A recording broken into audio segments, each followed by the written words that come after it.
Olá a todas vocês, olá a todos vocês. É com grande satisfação que eu, Leandro dos Santos, que idealizei a Rádio Freud, estou chegando na gravação do 20º capítulo.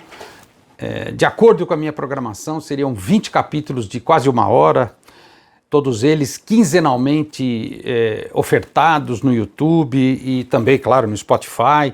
E tem sido um processo muito interessante. Eu tenho a ajuda aqui do meu braço direito, aqui, o Giba, e também a minha outra braço direito. Tenho dois braços direitos, chamado Camille, que lida com as redes sociais lá da Rádio Freud, vocês devem conhecer. E hoje, nesse último capítulo, vai ser um capítulo comemorativo, né? Vamos homenagear Sigmund Freud, afinal chama-se Rádio Freud. Esse homem tão interessante que inventou uma coisa muito louca, né? Uma cura pela palavra. Falando eu me curo, é incrível isso, né? Especialmente porque nós somos treinados a vida inteira a acreditar que a gente se cura com remédios. Não, a gente se cura no encontro com o outro mediado pela palavra, ou seja, nós precisamos da linguagem, não tem jeito de escapar. E o Freud foi um médico que inventou uma coisa que, vamos dizer assim, representa fielmente essa proposta que se chama psicanálise, claro, nesse caso, o tratamento psicanalítico. Bom, nesse último capítulo eu gostaria de deixar claro alguns aspectos, alguns tópicos, porque eu imagino que as pessoas que vêm vindo assistindo, espero que progressivamente, capítulo após capítulo, quinzenalmente, cada quarta-feira, 19 horas, eu espero que elas estejam entendendo os recortes que eu fiz, a maneira como eu privilegiei para mostrar um pouquinho da psicanálise. Claro, uma obra gigantesca, seria impossível mostrar em 20 capítulos de uma hora, mas eu fui progressivamente apresentando partes da teoria, certos conceitos, certas noções, amarrando com a vida cotidiana, amarrando com o tratamento. E hoje eu queria fazer uma coisa diferente. Eu queria finalizar mostrando o lugar da psicanálise no mundo, mostrando como está a psicanálise no mundo. Então vocês devem estar percebendo que eu estou cercado de livros. Esse é um bom cerco. Tem cercos ruins, mas tem cercos bons. Esse é um. Né? Livro é uma coisa que oxigena a nossa alma, né? É muito importante ler, muito importante desfrutar de um bom livro. E eu, claro, como você já deve ter notado, como eu sou muito fanático aí pelo Freud, pela sua obra, eu vivo adquirindo coisas e colecionando. No fundo é isso, né? No fundo eu coleciono coisas que dizem da psicanálise. E aí eu trouxe algumas coisas, eu tenho muito mais do que isso. A primeira coisa que eu não trouxe, porque seria um volume muito grande, seria os livros das correspondências. Então vamos começar a falar um pouquinho daquilo que Freud escrevia e daquilo que Freud, claro, também publicava. O Freud escreveu livros e textos avulsos, tanto que nos capítulos, quando eu coloco lá na layer, naquela legenda, livro, Interpretação dos Sonhos, significa que o Freud lançou um livro chamado Interpretação dos Sonhos em 1900. Livro X e sua relação com o inconsciente. Ele lançou um livro. Quando ele foi ficando mais velho, etc., muita coisa publicada em revista e tal, as pessoas começaram a recolher, compilar e ficaram obras completas de Sigmund Freud. Essas obras completas, até 2009, exatamente, 2009. Elas foram exclusividade da Imago, porque Freud morre em 39, até 70 anos, os herdeiros tinham direitos financeiros, monetários, é claro, de cada publicação. Então, no Brasil, eles provavelmente tinham um acordo financeiro com a Imago e depois de 2009 isso ficou público. Então hoje nós temos coleções do Freud de outras editoras que eu valorizo muito. Então eu tenho as 24 obras da Imago, né? A 24ª seria um sumário com tudo explicadinho, muito bom esse sumário, e 23 livros que chamar o livro do Freud, mas na verdade é uma compilação que às vezes inclui um livro, às vezes inclui um livro e vários textos, às vezes só textos, mas a gente chama de obras completas. Então eu tenho as obras completas da Imago e também comprei as obras completas na Argentina da editora Amororto, que é muito boa também, porque às vezes eu comparo o que está escrito em espanhol, o que está escrito em português, para ver se a tradução está fiel, porque a edição da Imago, ela foi traduzida do inglês e não do alemão. Apesar que o casal que traduziu para o inglês, James e Alex Strachey, eles fizeram um excelente trabalho de tradução e um trabalho excepcional de notas no começo. Então, antes de cada texto tem notas excelentes desses dois tradutores. Eles faziam parte da editora da Virginia Woolf, da Inglaterra, né? Escritora conhecidíssima. Eles tinham uma editora, e esses dois ingleses faziam essa tradução, etc. E publicaram, e a editora Imago traduziu do inglês. E aí hoje em dia, especialmente nos últimos 10 anos, vamos dizer assim, tem muito debate sobre a tradução.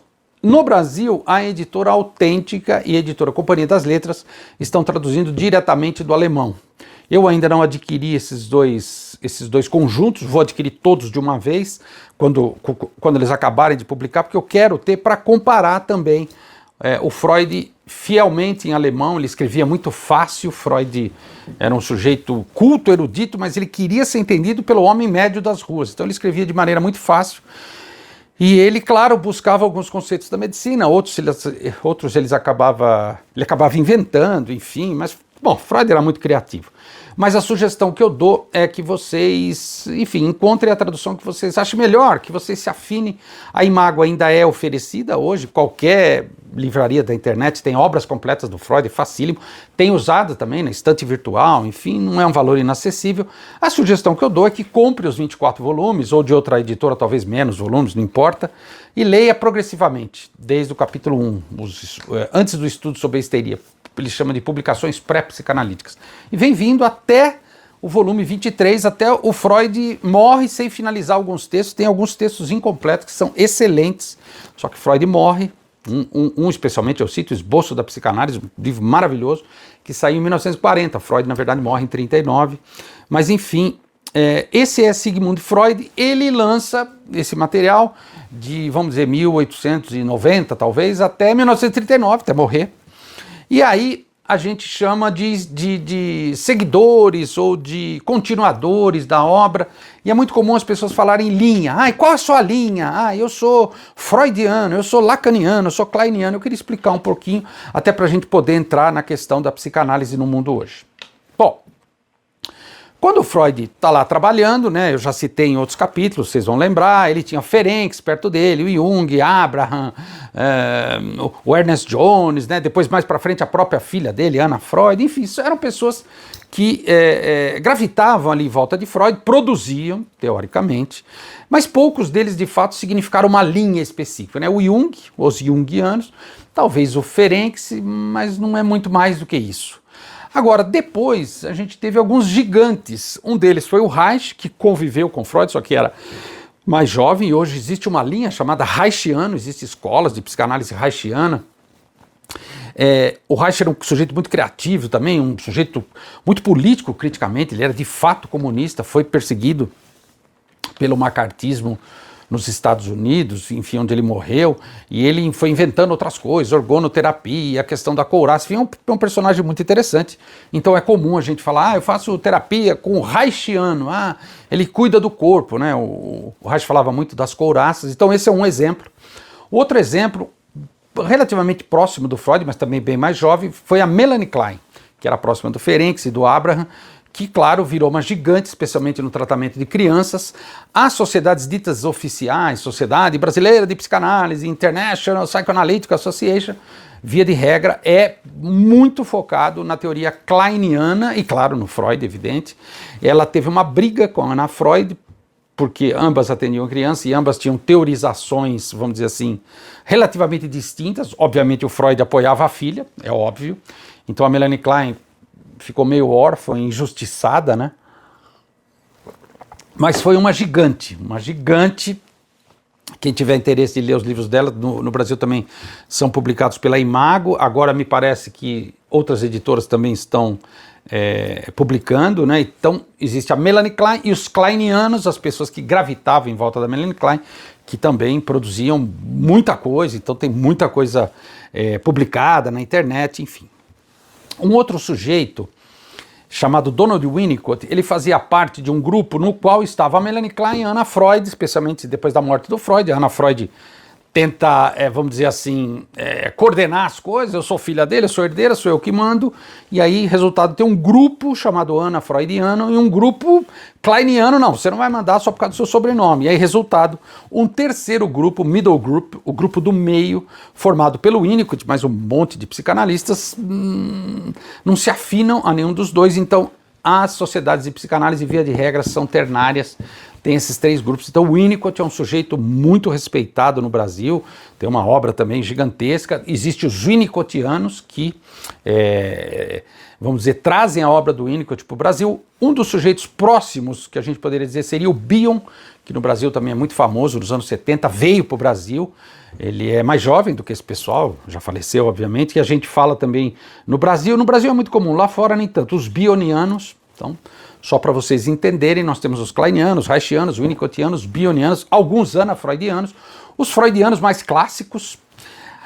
E aí teve um furacão na França chamado Jacques Lacan, que se dedica a voltar na obra do Freud, reler a obra do Freud e tentar salvar a obra do Freud dessa coisa meio ortodoxa, dessa coisa biologizante. E ele fala, vamos voltar para a relha cortante do Freud, ou seja, para a verdade freudiana. E aí o Lacan, durante 50 anos em Paris, faz do seu consultório um laboratório e vai testando e faz intersecções com vários campos do saber, com a física, com a química, com a matemática, com a literatura. O Lacan não parava, é impressionante. E ele faz uma obra gigantesca, talvez maior até do que a do Freud, que no Brasil é editado pela Zahar Editores. São livros que a gente nunca vê no sebo, é impressionante, vende tudo, são chamados de seminários. Lacan escreveu pouco, a gente tem os escritos e os outros escritos, que foi cotejado pelo genro dele, Jacques Alain Miller, mas Lacan tinha o seminário oral e as pessoas estenografavam. Então é uma transmissão oral, é muito interessante, porque é uma coisa muito viva e... especialmente aqui no Brasil, vamos dizer assim, especialmente dentro das universidades, os lacanianos entraram muito fortemente. E aí a palavra de Lacan, a obra de Lacan ficou extremamente popular. Eu, Leandro dos Santos, me afino mais com Freud e Lacan, são os 2 autores que eu estudo a vida inteira. Nunca acho que eu estou pronto, sempre acho que eu sou um iniciante. Mas enfim, esse personagem Lacan é um personagem muito respeitado no Brasil, então especialmente no Brasil, na França e na Argentina, meu Deus do céu, o Lacan é um sujeito extremamente popular. Nos outros países provavelmente menos em termos comparativos, mas nesses 3 países com certeza. E aí o que acontece? Esses seguidores, etc., essa expansão da sociedade de psicanálise, a entrada dos psicanalistas, especialmente no curso de medicina, filosofia e psicologia, foi divulgando a psicanálise. A psicanálise, em certo momento, passou a ser sinônimo da psicologia.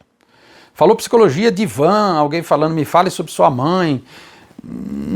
Claro que não é isso, eu sou psicólogo, a psicologia é muito mais do que isso. Então a psicologia também começou a lutar um pouco pelo espaço dela. Peraí, a psicanálise está muito hegemônica aqui. No caso da medicina, especialmente na psiquiatria, não que isso também não ocorra na pediatria, na endocrinologia, mas especialmente na psiquiatria, a indústria farmacêutica teve interesse de entrar querendo abocanhar o mercado do mal-estar, das ditas doenças mentais, né?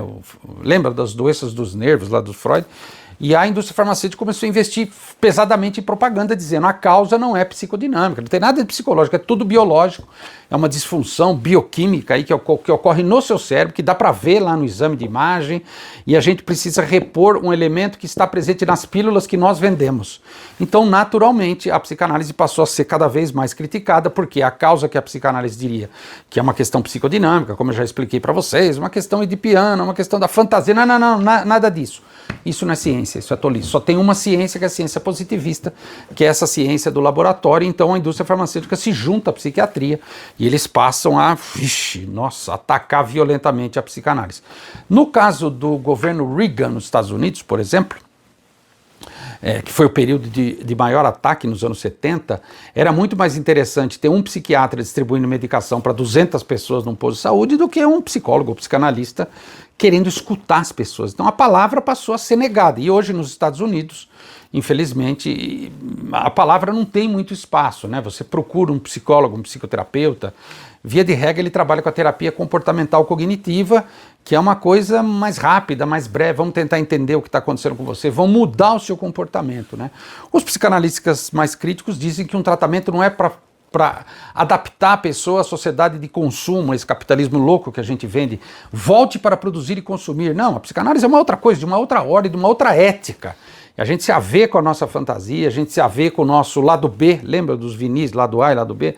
A gente se avê com o nosso lado B para que a gente possa repensar a nossa vida, que a gente possa se reposicionar na vida frente a certas coisas que não gratuitamente se repetem. Então, o Freud falava muito, né, dessa pulsão de vida, dessa pulsão de morte, desse mal-estar na civilização devido a isso, nas relações. Depois o Lacan veio com a questão do gozo, se isso se repete não é gratuito, você está gozando com essa repetição, a análise é uma tentativa de barrar essa repetição. Então, o que a gente faz em psicanálise não tem muito a ver com essa questão do comportamento a ser extinguido ou modificado, né? É uma outra coisa, é uma outra visão de mundo, é uma outra questão. Ainda assim, mesmo num país como os Estados Unidos, a psicanálise tem seu lugar, né? A Sociedade de Psicanálise tem mais de 2.000 pessoas lá, enfim. A Sociedade Americana de Psicanálise é forte. A Associação Americana de Psicologia é muitíssimo forte, muito mais forte do que no Brasil. E eles têm um espaço dentro do possível para a psicanálise. E eu acho que isso vai acabar se expandindo porque analistas de outros países vão atender norte-americanos. Eu, por exemplo, atendo 3 em inglês, 3 pessoas casadas com brasileiros, enfim, que a influência do Brasil e do fazer terapia, fazer análise, que é tão comum para a gente, chega para os maridos, para as esposas americanas. Então, eu acho que a psicanálise vai entrar pelas ondas da internet dentro dos Estados Unidos. Bom, mas enfim, a psicanálise no mundo hoje, eu queria falar um pouco disso. Ela está representada oficialmente pelas sociedades de psicanálise, nem sei quantas são, acho que são mais de 50 países, distribuído em cada país, em cada região tem uma sociedade pequena, né, local que se subordina à IPA, né. Tem as escolas da Associação Mundial de Psicanálise do Lacan, que não é muito diferente, também se espalha pelo mundo todo, é impressionante. No mundo lacaniano é muito comum acontecer cisões, mesmo brigas, né. Eu fiz parte de uma associação de uma escola de psicanálise, o Lacan martelava muito nisso. Eu fiz parte durante 18 anos e eles também foram parte de uma cisão de um certo tempo lá, enfim, eu entrei logo nesse começo, fiquei por 18 anos, me ajudou muito, sou muito grato, fiz muito colegas, aprendi muito sobre teoria. Hoje no momento eu não estou mais presente, mas enfim, foi um período muito especial para mim, uma coisa muito, muito boa.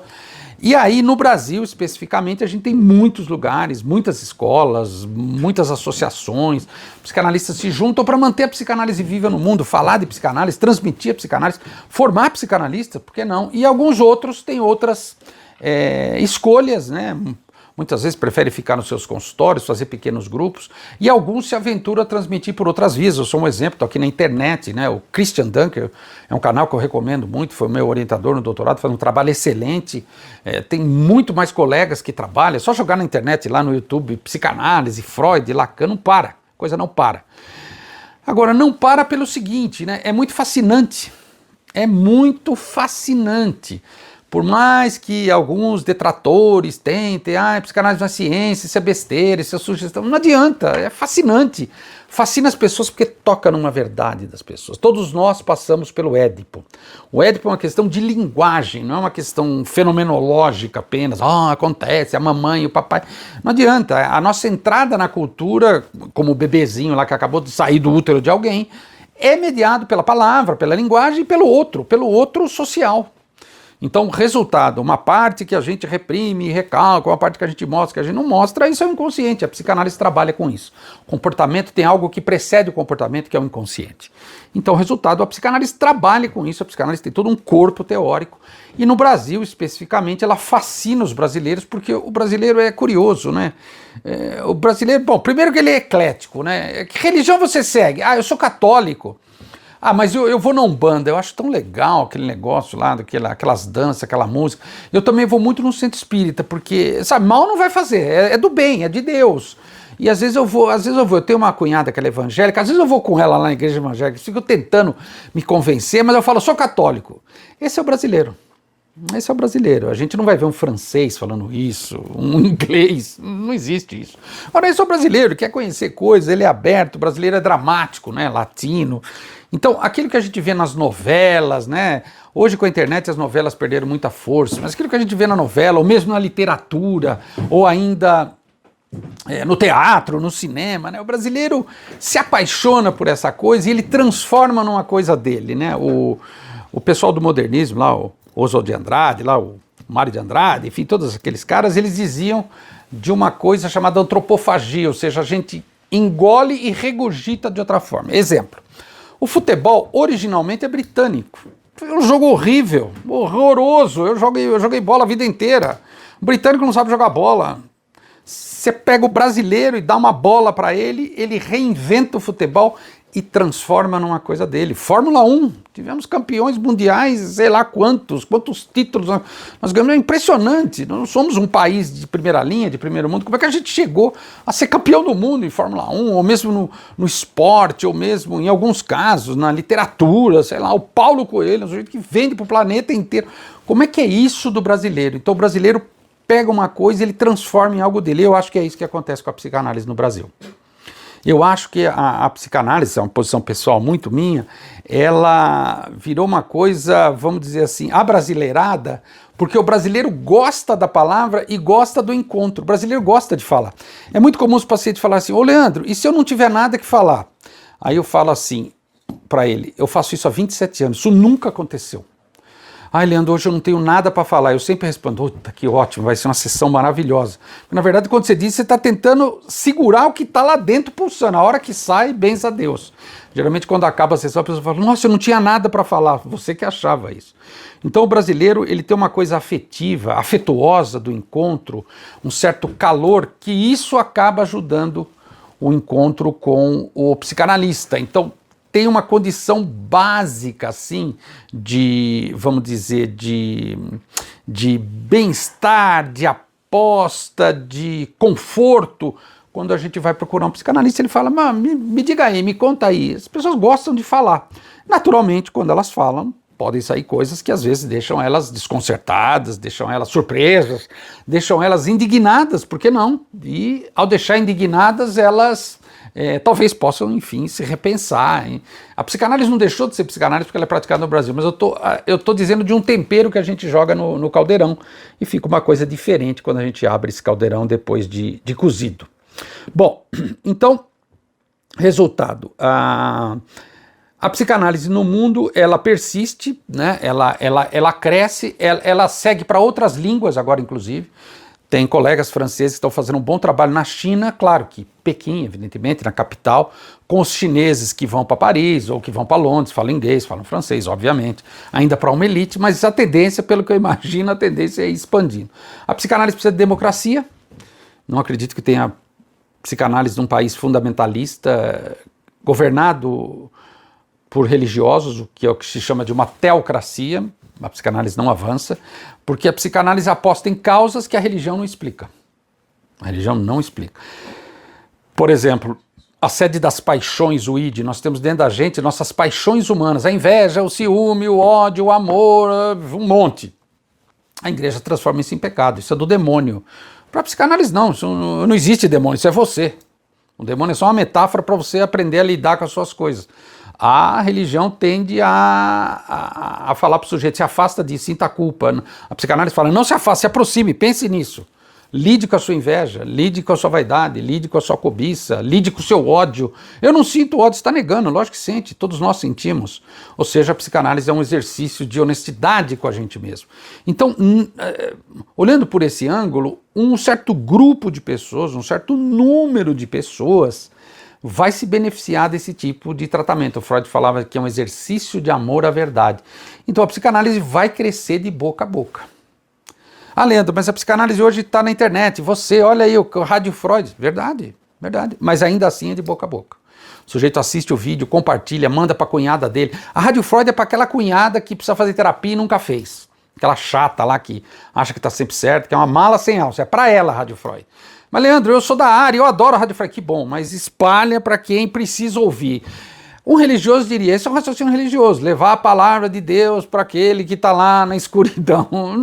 Tem uma analogia, só que não tem Deus, tem a psicanálise.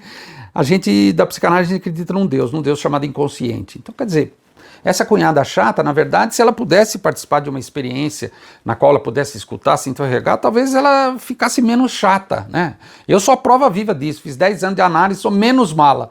Então quem era meu amigo naquela época fala, esse foi amigo mesmo, porque me aguentou, puta mala do cacete, Hoje eu me considero menos chato, mais honesto comigo mesmo e mais realista. Eu acho que a psicanálise deixa a gente mais realista. Então, está explicado por que a psicanálise existe no mundo. Infelizmente, que é uma coisa que agora eu vou dizer em meu nome, Leandro dos Santos, infelizmente ainda restrita a uma elite, que tem capital financeiro, mas não é só isso, tem capital cultural. A psicanálise ainda é restrita a uma pessoa que tem abertura para o novo e tem interesse em conhecer os signos, os códigos da cultura, tem a cabeça mais aberta, prefere qualidade ao invés de facilidade. É óbvio que a mídia, a internet também, ela vai oferecer, evidentemente, facilidade, é óbvio. Agora, a gente buscar qualidade, pesquisar na internet por qualidade e se aproximando de um campo mais qualificado, demanda trabalho. Nem todas as pessoas querem trabalhar, obviamente. Então, a psicanálise padece disso porque a nossa aspiração seria chegar para o maior número de pessoas. O problema é que a pessoa resiste, né? Não adianta a gente ter boas intenções, não se trata disso. Então, é um biscoito fino, como diria lá o Mário de Andrade, acho que falava isso, né? A psicanálise é um biscoito fino que a gente oferece para a massa, mas não é a massa que vai chegar, infelizmente, né? O Freud hoje é um ícone pop. Ícone pop. Quando eu era estudante, há 30 anos atrás, teve uma exposição no MASP, em São Paulo. Quando eu fiz o meu doutorado, eu escrevi para o MASP e perguntei, teve uma exposição no ano, sim, do Freud. Foi boa a afluência de público? Aí o rapaz lá do MASP, não sei quem era, respondeu, puxa, deixa eu ver aqui. Ele falou, foi a 5ª exposição mais visitada no MASP, na história do MASP. Eu me recordo que tinham filas imensas e lá na exposição tinha uma cópia do Divã do Freud, fotos e tal. E eu comprei esse livro lá na época que fala do Freud no Brasil. Freud, o modernismo, etc., das pessoas que faziam parte do modernismo, que já falavam de Freud, que o Freud ainda era vivo, então esse aqui é um livro raro. Quando você entrava, você comprava o ingresso, você ganhava esse livro aqui, muito interessante, porque também dizia da semana de 22 em São Paulo,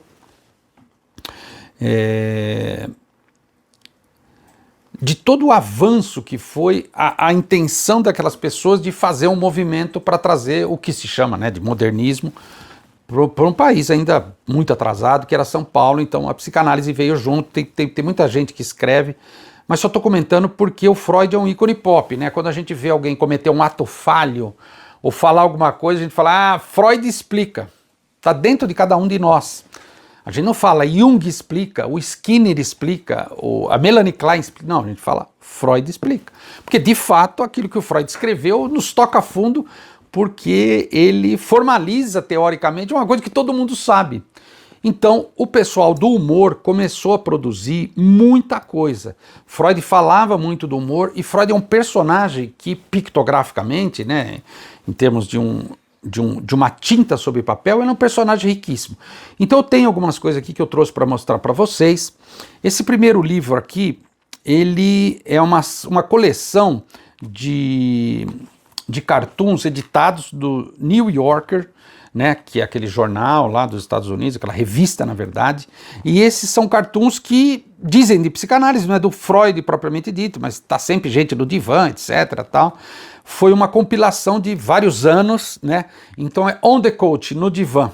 Então é esse livro aqui, um livro interessantíssimo. Todos esses livros que eu estou trazendo, claro, com exceção dos livros brasileiros, evidentemente, eu comprei no Museu do Freud em Viena.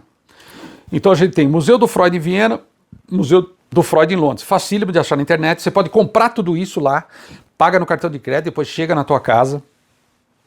O Museu do Freud de Londres, porque Freud foi para lá em 1937, ficou 1 ano e meio lá e faleceu. Ficou a casa dele, na verdade está tudo lá. As roupas do Freud, o chapéu, a mesa dele, tá tudo os papéis, parece que ele saiu para tomar um café. O Museu de Viena é bem mais simples, mas Freud está lá. É muito engraçado, você está andando no museu, parece que você vai abrir a porta e ver o Freud lá. Porque foi onde o Freud viveu, os nazistas tomaram, um sargento nazista morava lá. depois da queda do nazismo em 45, acho que dos anos 50, a Ana Freud recompra esse apartamento, reforma e tenta deixar o mais próximo possível. Então, ambos têm a lojinha, é impressionante, eu me recordo, gastei 400 euros na lojinha e fui comprando coisas. Tudo que eu via, que eu achava interessante, eu ia trazendo muita coisa de humor. Então isso aqui é um livro em alemão, a psicanálise em quadrinhos, imagino que seja isso, né?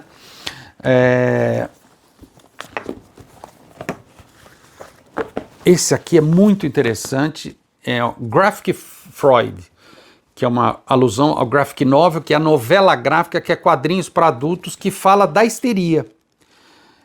Eu me empolguei, me inspirei isso daqui. Eu estou fazendo uma história em quadrinhos, que vai sair em breve, sobre estudos da histeria com os 5 casos. A gente está finalizando, eu e o artista, eu não sou desenhista, sobre a Ana O. Então, esse aqui também é um livro interessantíssimo que fala da histeria, né? Uma coisa bem didática, poderia ser facilmente traduzido para o português.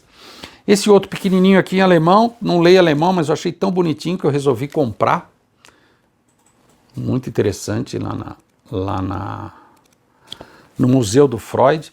E aí, dentro dos quadrinhos, eu tenho muitas coisas, mas trouxe só algumas. Eu tenho esse mangá, agora em português, no Brasil, A Interpretação dos Sonhos. Só que é no formato de mangá, enfim, é bem diferente. A pessoa precisa ter cabeça aberta, facilmente achável na internet. Esse aqui é fora de catálogo, Freud para crianças. É uma coisa que eu quero fazer um dia, vou chamar de Dr. Freudinho. Quem consegue ser entendido por crianças está de parabéns, bem legal. Esse aqui é um clássico, ele está sempre sendo relançado, o meu é muito antigo, claro. Freud para principiantes, muito interessante, uma mistura de texto e quadrinhos, então bem legal, do Richard Osborne. E uma pessoa que eu quero homenagear, chamado Pacho Urbano, que estudava pedagogia e certa vez em pedagogia ele viu a pessoa falando de Freud, o professor, o Freud e tal, ele falou, meu Deus, o que será que os filhos do Freud achavam dele? E ele cria uma história em quadrinhos sensacional chamada As Fantásticas Aventuras do Filho do Freud. Depois ele risca e diz, As Traumáticas Aventuras do Filho do Freud. Isso aqui a gente também acha na internet, sempre esgota, porque vende muito, porque é muito bom. O Pacho Urbano é um sujeito interessantíssimo, ele criou uma história em quadrinhos aqui muito fiel, muito engraçada e muito instigante. Você começa a ler, você começa a pensar nas coisas, então minha homenagem aqui ao Pacho Urbano, a quem conheço pessoalmente. No Museu do Freud, a gente tem muitas coisas comemorativas. Uma dessas é esse livraço chamado The Interpretation of Dreams, a Interpretação dos Sonhos. O livro da Interpretação dos Sonhos é um livro de 1900, de quase 300 páginas, sei lá, 400 páginas. Então aqui ele está relativamente compilado, mas ele tem um monte de ilustrações, de cenas de filmes, de material gráfico do próprio Freud, das pessoas, enfim, para quem tem curiosidade, para quem tem, vamos dizer assim, vontade de conhecer tudo que gira em torno da interpretação dos sonhos, eu sugiro a aquisição desse livro. O Dalí, Salvador Dalí, tem um monte de ilustrações dele. Dalí era fanático pelo Freud, não tiveram um bom encontro. Então, esse livro aqui, A Interpretação dos Sonhos, essa é uma obra, primeiro, de extrema qualidade, e segundo, parece aqueles livros que as pessoas deixam em cima da mesa quando reformam o apartamento, só para se mostrar culto. Não, esse livro vale a pena ler. Essa caixa que eu comprei aqui, que também achei muito interessante, Sigmund Freud, a biografia ilustrada do Explorador da Mente. É uma biografia, é um livro grande do Freud, e tem vários envelopes dentro dele, que tem, por exemplo, as receitas do Freud quando médico, um monte de fotos de gente que viveu com o Freud, qualidade altíssima. Vou dar um exemplo aqui, ó. Quando Freud casou, convite de casamento, etc. Quando Freud comunicou a abertura do seu consultório, enfim, é um livro interessantíssimo, facílimo de conseguir lá no Museu Freud, também chega na sua casa. E aqui uma parte específica ligada ao museu que eu quis trazer, porque eles também vão produzindo coisas, eles tentam ter uma curadoria de arte. Como o Freud era muito culto, muito erudito, ele comprava tudo de arte que tivesse a ver com o que ele falava. Então ele tem uma estatuetazinha do Édipo, tem uma estatueta da Medusa, tem uma estatueta do Cronos, e aí esse pessoal vai produzindo catálogos, né? Eu sou leigo, mas eu imagino que Freud, esculturas, eles vão mostrando, vão fotografando com a qualidade altíssima as esculturas do Freud, enfim, e mostrando, enfim, para as pessoas que vão lá, o catálogo das coisas. Esse aqui também, ó, o apartamento de Viena, aqui é um pequeno texto deles, dizendo de como a Ana Freud conseguiu. Esse aqui sobre as viagens de Freud. Freud fazia muitas viagens, e nas viagens ele refletia, escrevia textos. Esse aqui é um catálogo, um guia pro Museu de Freud de Londres, muito interessante também, repleto de fotos, repleto de reproduções. O Freud, de fato, era um sujeito muito cuidadoso, né? Na mesa dele era repleta disso aqui, ó, né? Isso aqui são as fotos, as estatuetas que Freud comprava. Freud era um colecionador. E aí, esse livrão gigantesco, em francês, eu comprei no museu, mas imagino que seja mais popular na França também. Tem muita coisa do Freud, todas as fotos que a gente puder imaginar do Freud. Freud não tem muita coisa na internet, porque ele morre em 39, então, mas aqui a gente acha algumas coisas raras, coisas de boa qualidade.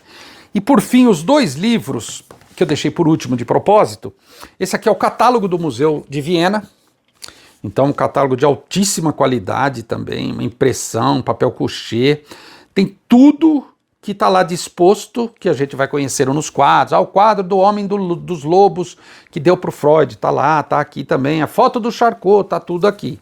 Esse é interessante também, é um valor acessível. Agora, esse é o principal livro. Esse livro eu queria contar um pouquinho a história, porque ele é um livro muito importante, é bem pitoresco, tem foto na época do nazismo, quando eles punham a suástica na porta, enfim. Puxa, é super legal. Eu fico emocionado em ver esse livro, porque eu estive nesse lugar. Que história que eu quero contar sobre esse livro? Essas fotos são de Marie Bonaparte. Marie Bonaparte era uma pessoa próxima ao Freud, salvou o Freud dos nazistas, negociou com os nazistas, pagou uma fortuna, ela era princesa da Grécia, ela era, acho que, sei lá, neta ou bisneta do Bonaparte, inclusive. E aí ela era aficionada por psicanálise, salva o Freud, e nesse último dia os nazistas deixam eles retirarem tudo e levarem para Londres, e ela começa a tirar fotos que viram depois esse livro, só que os nazistas pegam essa última coisa, né? O que é isso, tal, e ela consegue escapar com os negativos. Depois tem uma história como a pessoa acha esses negativos, enfim, até que o livro é publicado. Os nazistas não permitiriam, né? Os nazistas queriam assassinar o Freud, na verdade, né? E aí, nesse dia da mudança, o Freud está lá fumando charuto, olhando pela janela, e ela pergunta: Doutor Freud, a gente está desmontando tudo, o que o senhor está pensando aí, doutor Freud? Aí ele falou: Ô Marie, eu faço isso há 60 anos. Tem uma pergunta que eu não consegui responder. Afinal, o que era uma mulher? Essa pergunta, ela não foi respondida pelo Freud. Ninguém conseguiu responder. Traz o inefável do feminino, né? Traz a coisa enigmática que é uma mulher, né? Eu não vou me deter nessa frase, mas eu queria só mostrar como não é simplesmente desmontar os móveis e levar para Londres, é uma coisa que mexe muito com o Freud. Ele fala: puxa, não vou conseguir morrer em Viena. Quando ele chega em Londres, fala: é aqui que vai ser meus últimos dias. Ele sabe disso, óbvio. Então, olha que interessante, né? No meio do nazismo, nas coisas pegando fogo, Freud faz uma pergunta dessa para ela, e ela, claro, traz ao mundo, evidente. E hoje essa pergunta é algo que mobiliza os psicanalistas. E até hoje é irrespondível, né? O homem, ele se ilude mais fácil com aquilo que ele quer, né? Tecnicamente a gente chama de falo, ele se ilude com o falo, né? Só você dar um presentinho para uma criança, um menino, um carrinho vermelho, ai que carrinho rápido, poderoso, ele fica super feliz. A menina, mas não era vermelho, não é carrinho, não sei o que eu quero, é uma outra coisa, uma outra condição que faz os psicanalistas trabalharem. Eu sou grato a elas. Agora, fechando esse comentário pitoresco, eu queria contar uma historieta que eu provavelmente já contei lá no comecinho, mas só queria voltar. Eu estava no Museu de Londres e é interessante, né? O porteiro era português, entendi o que a gente falava. A menina da lojinha era carioca, obviamente falava português. E do lado dela um sueco que entendia tudo de português. Aí eu perguntei para ele, você entende o que a gente fala? E ele... Eu falo inglês, né? Eu perguntei para ele em inglês, mas como que você entende o que a gente fala se você é sueco? Ele falou, de tanto brasileiro que vem aqui. Eu comecei a aprender o português. Eu vejo ela falando, a parceira dele carioca.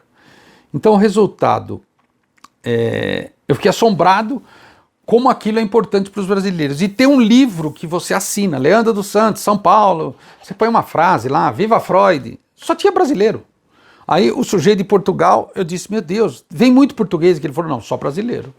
E argentino, brasileiro e argentino. Eu falei, mas por quê? Ele falou, aqui, o português, né, um país católico, falou, aqui é a Fátima dos psicanalistas.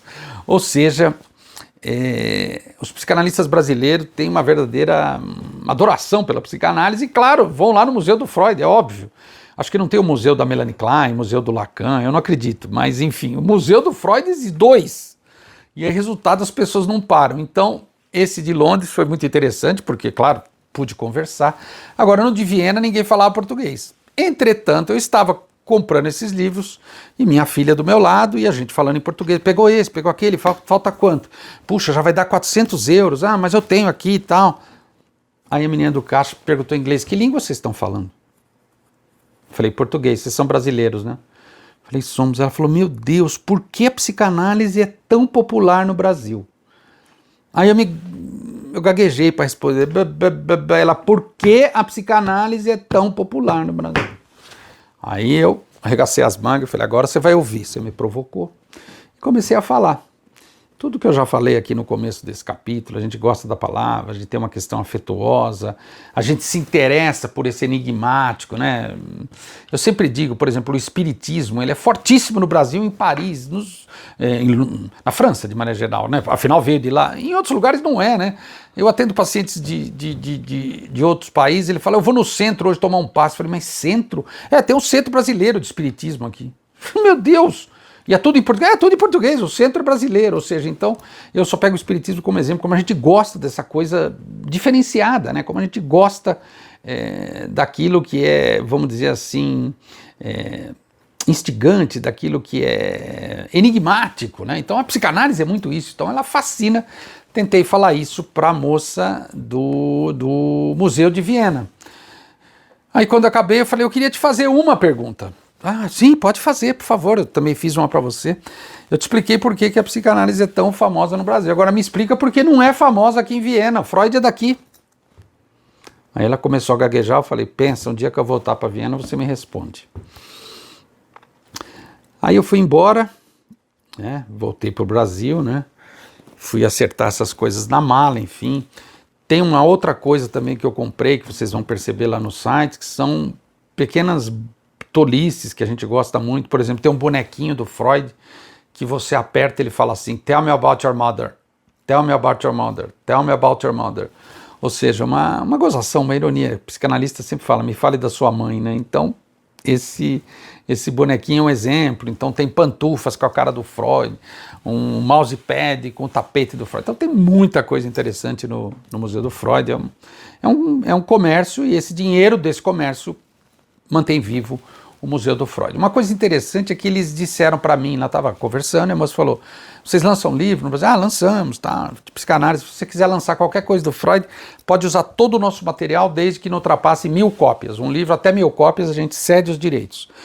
Acima de 1000 a gente cobra um pequeno valor, ou seja, uma maneira de manter a psicanálise viva no mundo e essa produção gráfica que eles têm, que é muito interessante. Então eu só queria dizer aqui, não seria possível nesse capítulo de 1 hora trazer tudo isso, mas eu sugiro a vocês visitarem o Museu do Freud, tanto de Londres quanto de Viena, na internet. Um outro detalhe muito importante, Nos Estados Unidos, eu também fui lá no Congresso americano.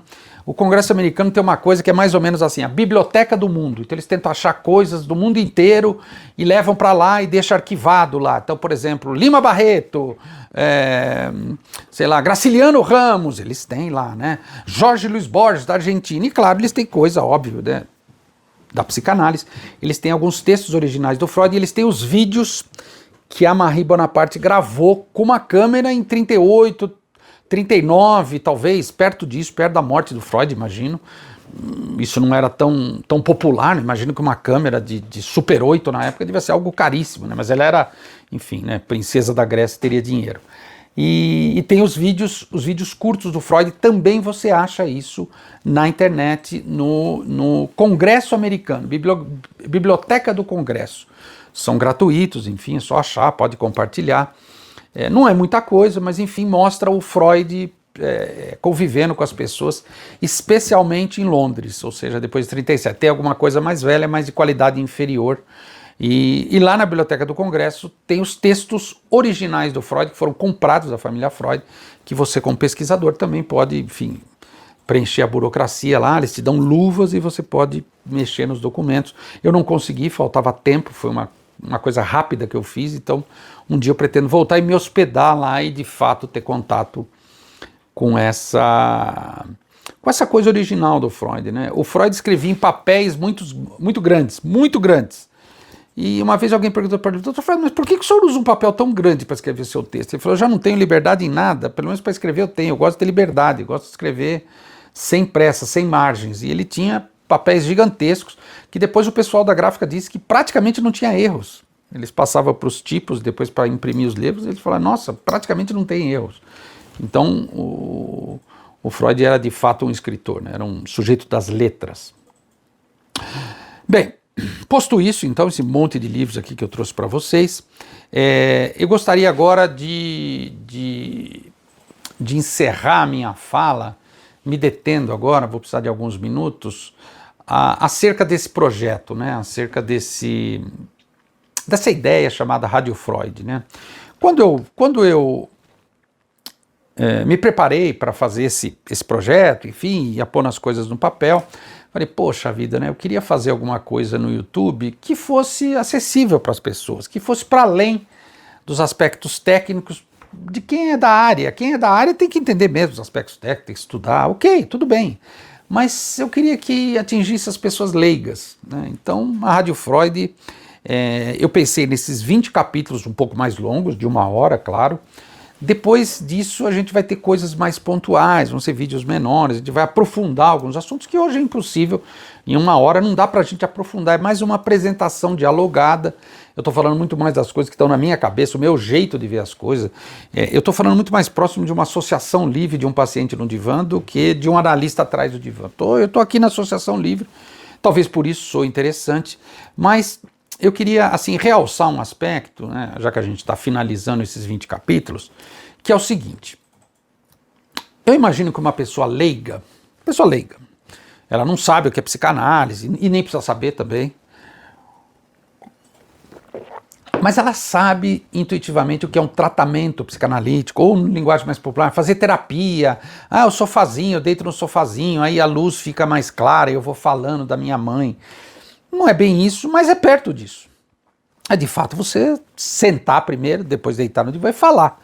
Falar intensamente e a partir do que você falar, essas palavras, o analista vai destacando, vai escutando, vai fazendo junções, te fazendo perguntas. Mas será que é isso? Mas será que é aquilo? Mas você já pensou nisso? Por que não? Então o resultado é um tratamento que pode interessar para um grande número de pessoas. Muito bem. O leigo, especificamente, ele tem curiosidade, mas se ele se defronta com uma linguagem estritamente técnica, com uma linguagem muito inacessível, ele se afasta ou ele faz uma interpretação distorcida daquilo, não é a ideia. Então, nesses 20 capítulos, eu imaginei, e eu acho que eu consegui, trazer de maneira acessível, de maneira, vamos dizer assim, palatável, né? Um pouco da psicanálise, para que as pessoas possam entender que a psicanálise não é um mero bate-papo, não é desabafar. Vou desabafar porque eu estou nervoso, aí eu melhoro. Não é isso. É uma outra coisa. Psicanálise é uma outra coisa. Psicanálise é uma experiência, é degustar uma experiência. A gente pode comer comida apressadamente só para matar a fome, como a gente pode às vezes fazer no cotidiano, ou às vezes a gente pode se deleitar com um jantar, com um almoço bem preparado, com uma coisa bem qualificada, uma coisa bem saborosa. E a gente pode sentir isso. A psicanálise é muito mais isso, é uma experiência que você saboreia. Sabor tem muito a ver com saber. Você, de alguma maneira, vai saber sobre você. Você vai construir um saber sobre, por exemplo, porque as coisas se repetem, porque você tem certos medos, certas inibições, porque você tem verdades inconfessáveis que talvez nem seriam tão importantes. Enfim, a psicanálise te permite acessar isso porque ela não tem pressa, é algo, vamos dizer assim, feito artesanalmente. Então, quando eu pensei nesses 20 capítulos, a minha ideia inicial era isso. Puxa, será que eu consigo levar nesses 20 capítulos um pouquinho do que eu vejo nos livros e do que eu vejo no consultório? E eu acho que eu consegui. Porque algumas pessoas têm assistido os capítulos, né? Eles são disponibilizados quinzenalmente, toda quarta sim, quarta não, 19 horas, e eles falam, puxa, Leandro, eu adoro te ouvir lá, eu fico pensando, me ajuda na minha análise. Ou mesmo, até alguns pacientes mesmo que têm acesso também falam, puxa, na análise a gente falou disso, Leandro, você me fez uma pergunta que tem tudo a ver com o que você falou lá. Puxa vida, eu fiquei pensando, falei para minha irmã, falei para o meu irmão, falei para o meu cunhado, para minha cunhada. A ideia é essa. A ideia é justamente essa. Por que esse tesouro que o Freud deixou precisa ficar limitado a uma elite? A uma elite que às vezes tem dinheiro e às vezes também tem cultura, tem erudição. Não, eu quero que chegue para mais pessoas. As pessoas pensam, as pessoas sentem, todo mundo tem consciência, todo mundo fala. Por que as pessoas não podem se beneficiar? Ou elas mesmas não podem também regurgitarem e trazerem, né, de uma maneira antropofágica, uma psicanálise delas, uma coisa que ajude elas a transformar a própria vida.